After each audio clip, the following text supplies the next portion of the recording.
У каждого азербайджанца, который живет в Азербайджане, есть свой любимый город. Город, в котором он родился, в котором он вырос, в котором у него друзья, родные, близкие. И помимо своего родного города, каждый азербайджанец еще немножко любит Баку. Но в Гянже я встретил удивительного молодого человека. Очень большой, очень красивый, с огромным сердцем, который построил для своего любимого города удивительный ресторан. Сегодня я хочу представить вам моего уже нового друга, младшего моего товарища. Здравствуйте. Представьтесь, пожалуйста. Здравствуйте, все дорогие зрители. Я Мобил Джахангиров. Я сегодня вам готовлю два вида плова. Это старинный традиционный азербайджанский рецепт. Ну, Ганжут уже много людей же про это не знают, уже забыли. Один называется албалы плов, это переводится на русском языке вишневый плов. Албалы, это по-азербайджански вишня. Да, вишневый. Посмотрите, какая красивая вишня здесь. Ну, там только без косточек. Конечно. Да. И второй плов называется хамплов. Хамплов. Да, это во время, когда был ханство, Шахверды хан, Джавад хан, то время для хана приготовили это. Это у меня 80-летняя бабушка, она это всем меня научила. Молодец. Ну что, приступим? Нам понадобится для этого плова вот это ингредиенты все. Все, что вы видите. Вот. Начинаем барбарис, миндал, фистяшки, томатная паста, все куркума, шафран. Это, видите, морковь очищенная, перец острый, и лимон, помидор, растопленное масло сливочное, лук, топленое. Вот это моченое, баранье мясо, домашняя курица и лук репчик. И куда это? Без риса. Без риса никуда, да. Конечно, плов не получится. И когда мы этот плов готовим, сразу нам понадобится женщина, чтобы... без женщины ты не можешь женщины готовить нет. плов, да? Салам алейкум. Салам алейкум. Хайали, очень красивое имя. Она, да, сегодня будет Очень нам приятно. помогать. Ну, конечно, мы сначала заварим шафран. Конечно, без шафрана куда плов. Сначала заварим шафран.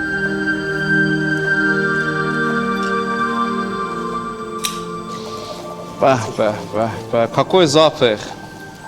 Шедевральный. Сейчас все это раскроется, дадут хороший цвет. И дальше посмотрим.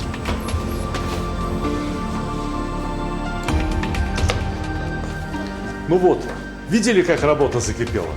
Однако у Мобила язык подвешен не хуже, чем у меня. Все, что надо, он вам сам расскажет. Рассказывай, Мобил, что делаете сейчас? Ну, короче, она, как видите, да, вот резет лук, а я перец пока.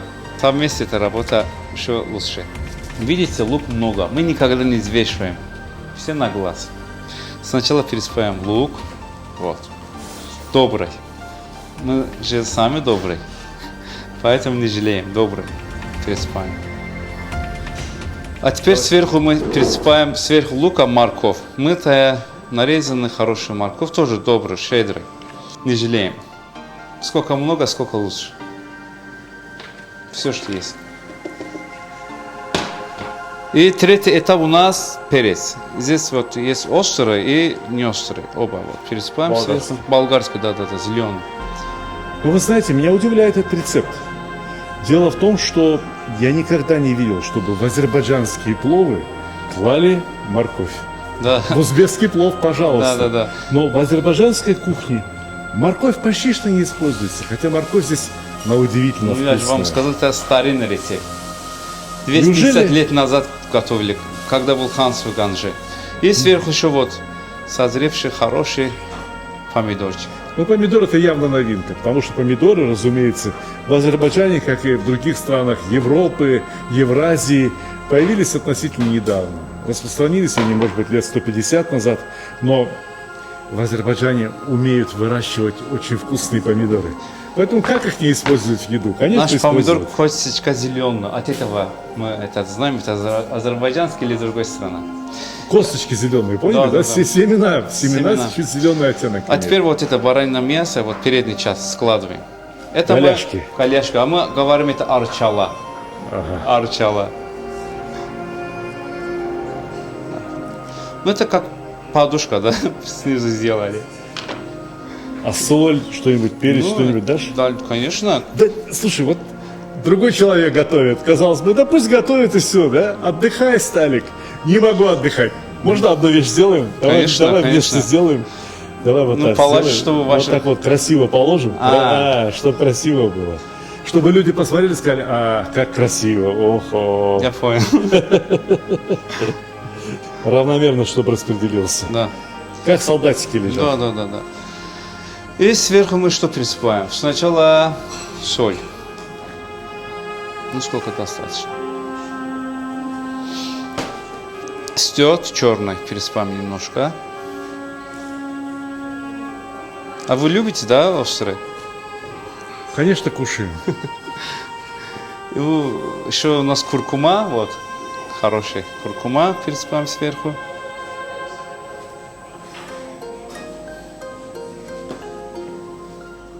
Это пулбибар как называется? Что там у тебя? Тилый, пулбибар. Ага. Ну, красный перец, причем турецкий красный перец, который по-турецки называется пулбибер. То есть как деньги перец, как монетки. Но Это- вообще, вы обратили внимание, что стиль приготовления еды у меня и у Мобила очень похож. Подходящий, Потому что кровь-то одна, Да. кровь не вода, сходящий. все одинаково делаем. Чеснок, порошок? Да, Чесночный порошок. Можно, конечно, положить и Чеснок просто самому. чеснок, да, и таблетками можно положить. Но есть блюда, в которых порошок чеснока работает очень хорошо. И поверьте, это неплохое решение. Да, это чеснок. Порошок чеснока. Ну, не полная чайная ложка. Я думаю, достаточно. В конце концов, это же азербайджанская еда, не корейская еда, да? Да. Это что такое? Это наши 7 красавиц называется с перцем. Что это так вкусно пахнет? Подожди. Давай понюхаем. Ну, на любой подходит. О, Ну, смешано там. 7 видов перца смешивали, это называется 7 красавиц. тут в основном травы, да, перемолоты? Да, трава, да. Мобил, когда я поеду с собой, мне 5 килограмм положите. Чебрец тоже здесь есть, чебрец. У нас 2 вида паста, один томатный, один с перцем. И оба готовы этот. Положим немножко.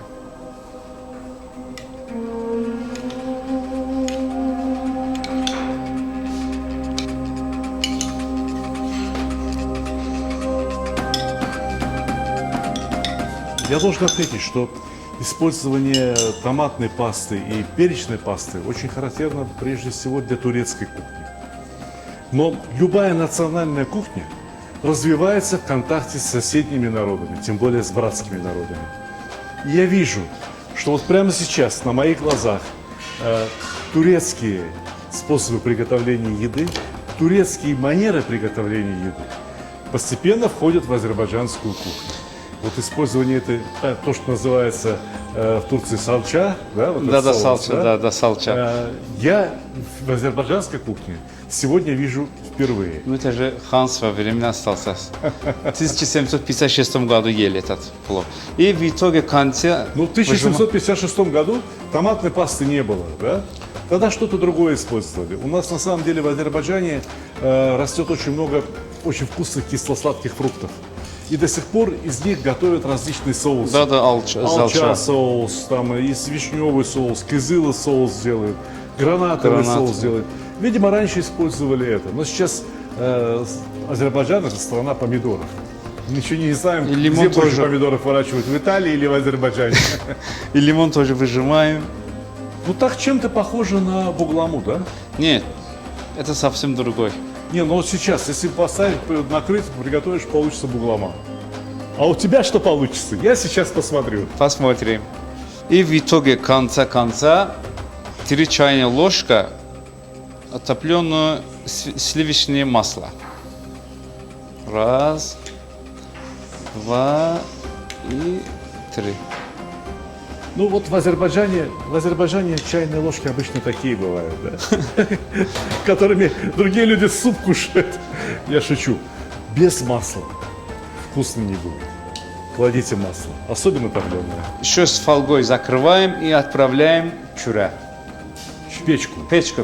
Это Да, по-русски печка говорят, По-нашему это по-азербайджански чуре. Чуре. Это не тандыр, чуре. Все. Oldu.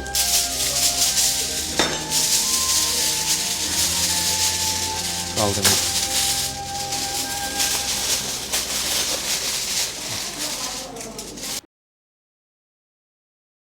Мы, короче, рис замочили, помыли. Так. Сейчас будем Подготовили? варить. Да. Приготовили, подготовили. Сейчас будем. Вода кипит? Да, кипит. Как Молодец. это? Бисмиллахир-рахманир-рахим. Вода тоже должна быть соленая.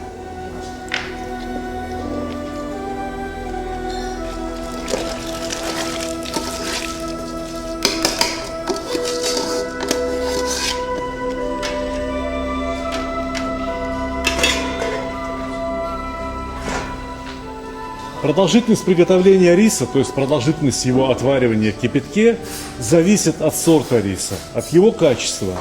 Как ты думаешь, этот рис сколько будете варить? Ну, минут 12-13. Охо, это такой хороший рис. Да. Обычно, если рис слабый, ну, конечно, за 12 минут уже разварится, уже разрушается его поверхность. Его поверхность становится шероховатой.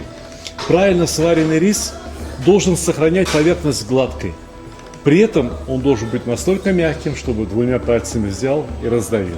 Ну, будет Да? длинный наш рис. Слишком будет длинный. Длинный будет Да, этот рис. увидите. Хорошо, бахын, посмотрим. Посмотрим. Сварили рис и вымыли воду. И вот готов. Сколько риса получилось? Вы обратите внимание, как много риса получилось. Рис увеличился в 2-2,5 раза в объеме. Это та кастрюля, в которой варился рис. Да. Мы по-азербайджански говорим казан. А это юха, вот юха, лаваш азербайджанский, вот, чтобы было казмах. Корочка из теста. Корочка из теста под рисом, чтобы рис не пригорал. А казмах пусть чуть-чуть нагреется, пусть хороший будет, подрумянится. И теперь встряхивай аккуратно, чтобы рис лег спокойно, чтобы рис воздушно лег, чтобы между ним струйки пара спокойно проходили, чтобы он дышал. Так укладывается рис Да, для так. азербайджанского плова. Ой, какой запах. Аппетитно, да, выглядит? И запах тоже такой же. Очень супер. Очень.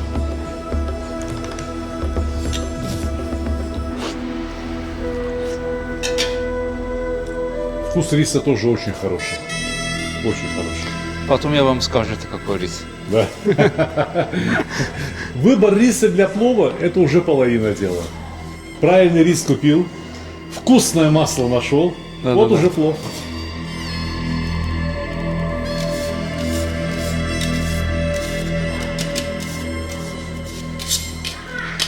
Этот все меня бабушка учила, вот. И потом она вот такой дырочкой делала, чтобы Чтоб хорошо пар дышала, выходил. да.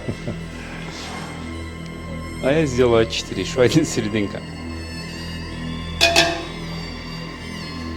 И немного еще масла сверху.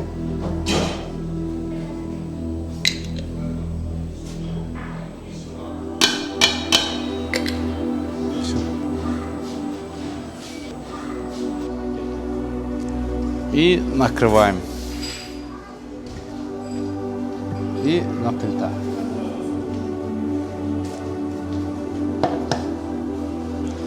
Ждем минут ровно 40. Сейчас будем готовить барбарис. Ну, я вам покажу сегодня барбарис, как правильно приготовлено. Сюда большой ложкой масла. Вот барбарис всего. За минут это все закончим. За минут. И еще джулап тоже. Розовой воды тоже добавим. Немножко.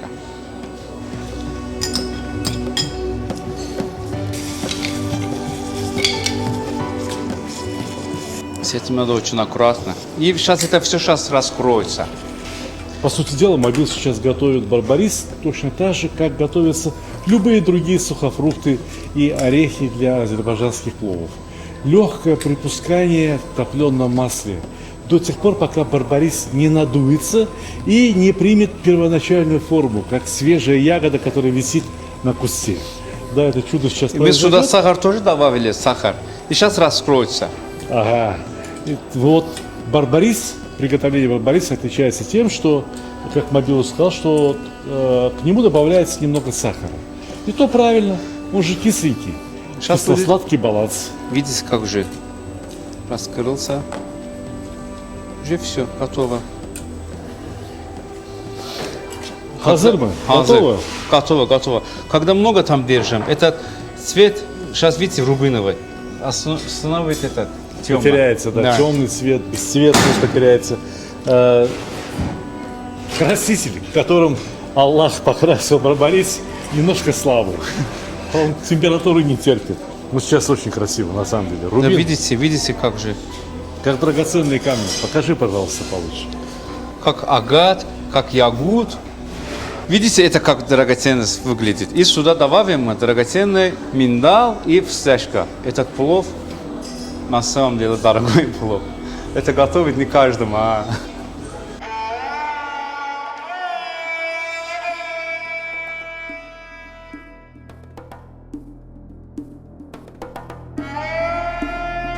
Ох ты! Готово? Ох, Какой запах, да, чувствуешься? Готово, еще как. Запах риса, когда открывают плов, азербайджанский плов, это ни с чем не сравнить, ни за какие деньги не купишь это. Я вас уверяю, шедевральный получился. И сюда зальем шафран. Будем рис покрасить. Ну, я не знаю, кто как, а у нас вот дома я так видел. У меня вот мама, бабушка, они всегда вот так сделали. Так еще лучше получается.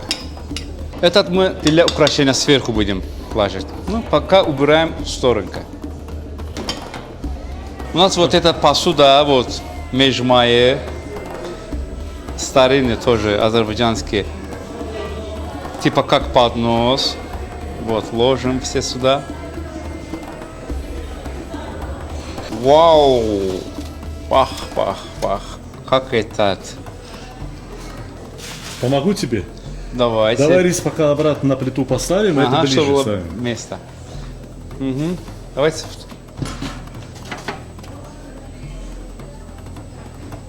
Украшение? Да-да-да, шафраном.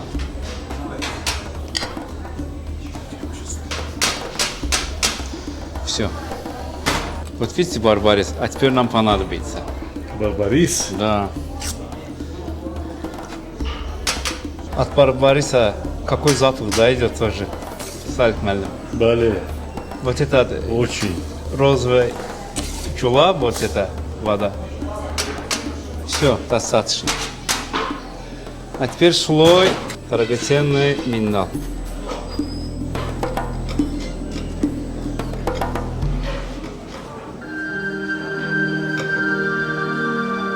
Так, хорошо. А теперь что? Фисташка, а теперь. Фисташки, ну Да, давай. да. Душа радуется. Конечно, Очень красиво получается. от любви это делаем, и от души. Молодец. Вот. А теперь вкладываем Мясо. мясо, барашка. Один вопрос задам. Пожалуйста. Эти овощи, которые остались там, это пойдет сюда или не Конечно, надо? конечно, по краям. С рисами, знаете, это как пойдет? Как соус. Как соус, да, все вкус там. Видите, расчет какой? Как раз. Как раз. Все.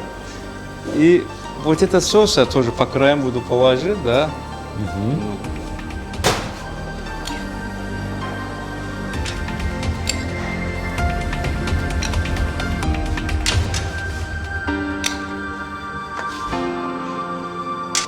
Сок польем сверху. Немножко, немного. Во.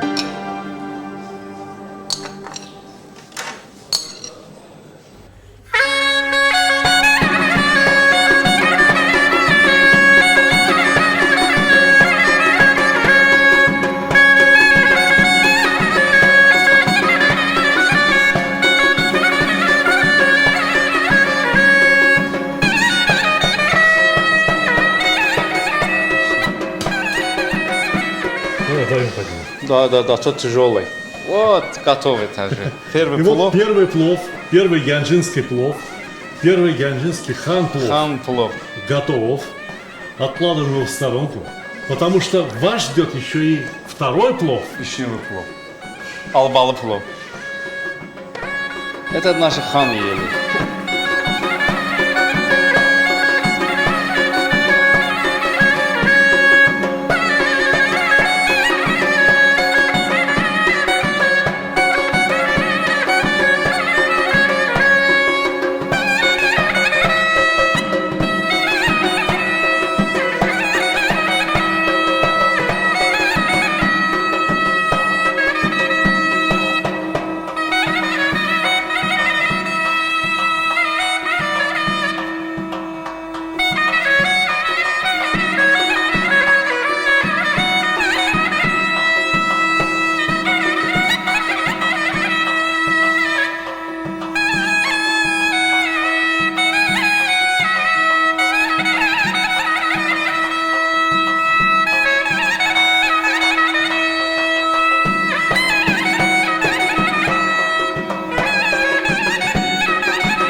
Карабах, Азербайджан'dır.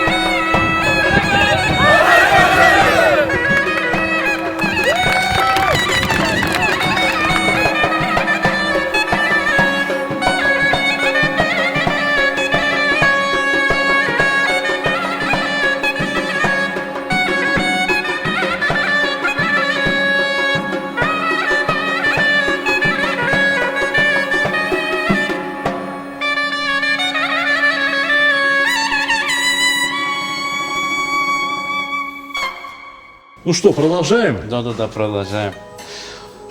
Ну, курица вот домашняя, да, вот пополам. Ай, скажешь тоже курица. Какая это курица? Это маленькие цыплята, домашние цыплята. Цыпленок, да. И оставили немножко перца болгарского и лука оставили. И нам понадобится. И будем сейчас первый раз шафраном замачивать. Шафраном замачивать Да. цыплят? Да. Этот прием я никогда не встречал в азербайджанской кухне, чтобы еще сырых кур, сырых цыплят замачивать в настое шафрана.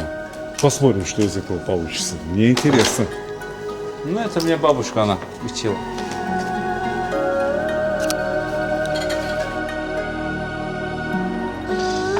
Это курица у нас свой курица, которую мы сами выращиваем. У нас есть свое хозяйство.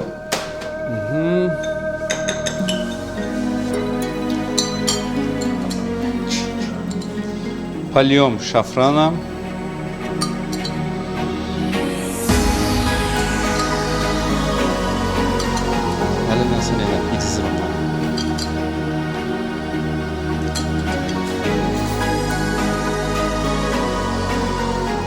Посолим, поперчим, острым перцем, красный чили и немножко еще куркума. Куда без куркумы? Ты знаешь, как полезно что? Из нашего хозяйства вот катык моченый. Вот. И вот этот 200 грамм моченый все сюда. Очень хорошо сочетаются они вместе.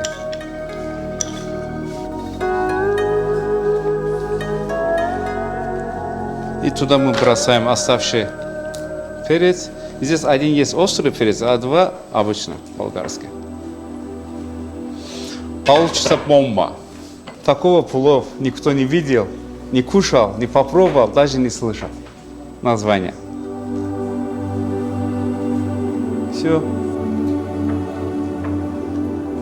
То, что сейчас получилось вот здесь, на этом противне, очень напоминает мне маринование цыплят, либо кур по моему рецепту шашлык из курицы по-ирански. Многим знаком этот рецепт. Да. А скажи, пожалуйста, сейчас, Мобил, что будете делать дальше? Запекаем этих кур? Да, тоже.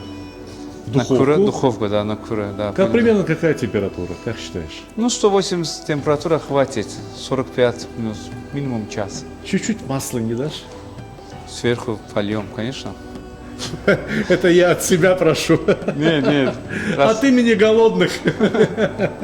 Потому что масло у нас всегда так в самом конце. выглядит все очень аппетитно, и у меня на самом деле уже разыгрался аппетит.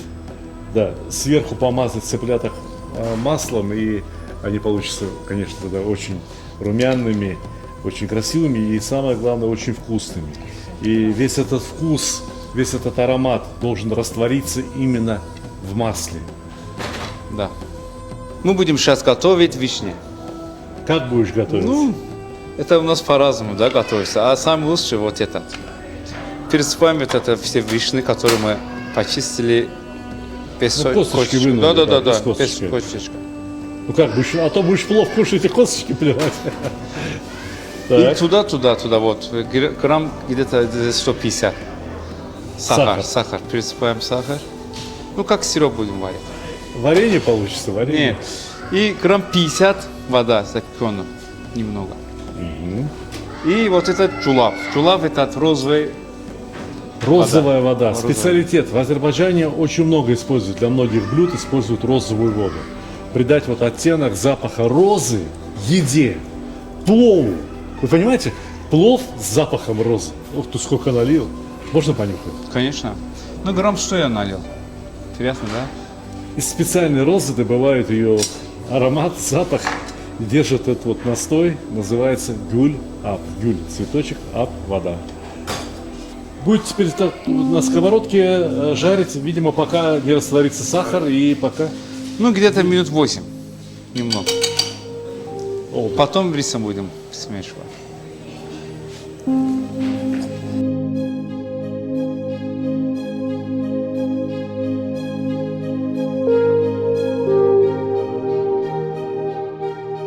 Вот это вишня мы как сварили, от него мы получили такой хороший сироп. Будем покрасить вот этот рис. О,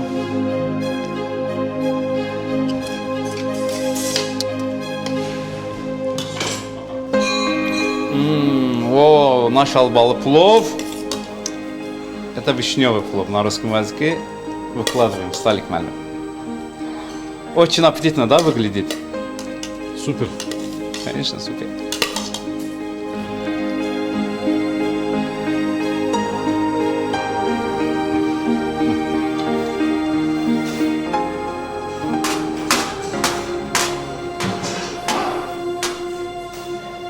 Шедевральные. А теперь его будем украсить. Украсить будем без шафрана куда нам. Такой ярко-красный и желтый, хороший. Вообще, да? Сочетание отличное. Все. А теперь это албалы будем. Выкладываем.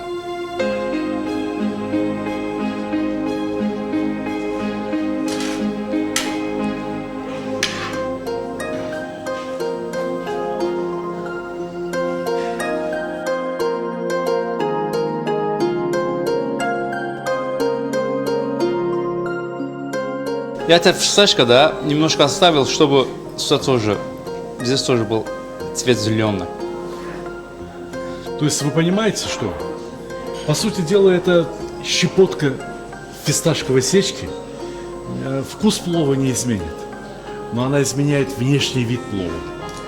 И в Азербайджане, подавая любую еду, заботятся еще и о том, как она будет выглядеть.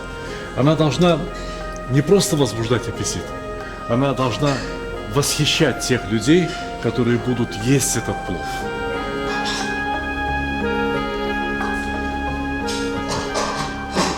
И еще один мазок кулинарной кистью настоящего художника – это падам, миндаль. Вы понимаете, ведь этот миндаль, он в скорлупе бывает.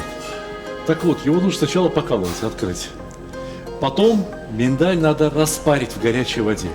После этого снять оболочку, а потом взять нож и порезать каждую... На 4 части. Каждый орешек миндаля на 4, на 6 частей, кому насколько как получится. Точно так же с фисташками. Сначала покололи, потом отпарили, разрезали. Для чего это работает? Всего лишь навсего для того, чтобы потом двое красивых мужчин могли взять вот так вот блюдо, поднять его на руки, да? И что сказать людям? Что надо сказать? Приятного вам аппетита! Это наши грузинские албалы плов. Ну, переводится вишневый плов.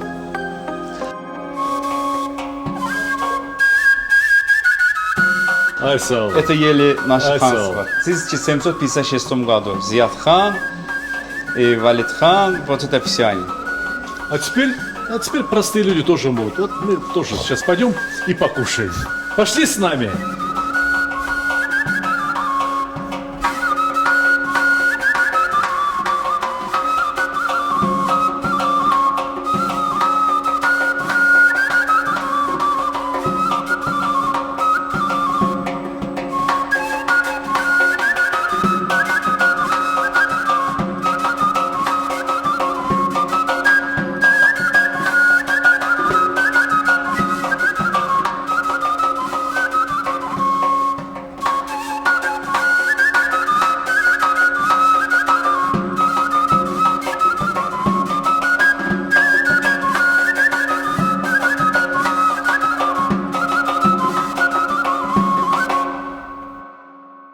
Дорогие друзья, это новая книга, которая называется «Сталик Видеобук».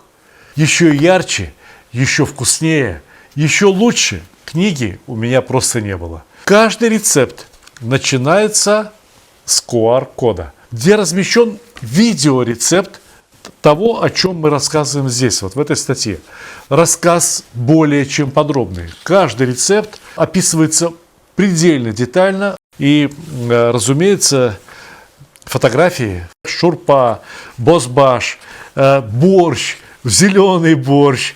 Здесь много рассказано о заготовках, какие-то теоретические статьи, которые помогут вам готовить лучше и разобраться в очень многих важных вещах кулинарии. Кюфта, бозбаш. Все эти рецепты, в принципе, вы можете посмотреть и у меня, и в Ютубе, но в книге они изложены гораздо лучше, гораздо глаже. Хашлама – очень вкусный суп, практически из одного только мяса. Совсем недавно было это видео, но следом идет суп совсем без мяса, из одной только чечевицы. Чечевичный турецкий суп, который получил огромную популярность в интернете. Посмотрите, какая фотография красивая. И суп, который удивляет любых гостей. Я вам ручаюсь. И как можно было обойтись в такой книге, скажем, без лагмана? Зеленый борщ с щавелем. Посмотрите, какая фотография. А? Не красота? Бешбармак. Кяля-пача. Это и турецкое блюдо, и узбекское блюдо. И начинаются основные блюда. Может, даже не столько основные блюда, сколько горячие закуски. Например, такая, как печень с овощами. Готовится 15-20 минут. Ум отъешь. Настолько вкусно. Печень по-турецки, немножко по-другому, но тоже очень интересно. Джизбыс, то, что блюдо готовится на садже.